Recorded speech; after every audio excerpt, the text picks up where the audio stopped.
ભાવનગર શહેરના ઘોઘા ગેટ ચોક વિસ્તારમાં ગઈકાલે રખડતા ઢોરનો એક વિડીયો સોશિયલ મીડિયામાં વાયરલ થયો હતો. વાયરલ વિડીયોમાં ચોક વિસ્તારમાં ઢોરનો મોટો જમાવડો જોવા મળતા વાહન ચાલકો અને નાગરિકોમાં ચિંતા વ્યાપી ગઈ હતી. ઉલ્લેખનીય છે કે ભાવનગર મહાનગરપાલિકા દ્વારા રખડતા ઢોરને પકડવા માટે કરોડો રૂપિયા ખર્ચવામાં આવી રહ્યા છે, છતાં શહેરના મુખ્ય માર્ગો અને ચોકોમાં ઢોર રસ્તા ઉપરથી દૂર થતા નથી. પરિણામે ટ્રાફિક અવરોધ, અકસ્માતની શક્યતા તેમજ જનસુરક્ષાને જોખમ ઊભું થઈ રહ્યું છે. વાયરલ વિડીયોને લઈને નાગરિકોમાં મનપાની ઢોર પકડવાની કામગીરી સામે પ્રશ્નો ઊભા થયા છે.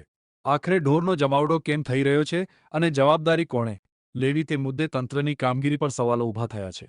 હવે જોવાનું રહ્યું કે મહાનગરપાલિકા આ મુદ્દે શું પગલાં લે છે અને રખડતા ઢોરની સમસ્યાનો કાયમી ઉકેલ લાવે છે કે નહીં.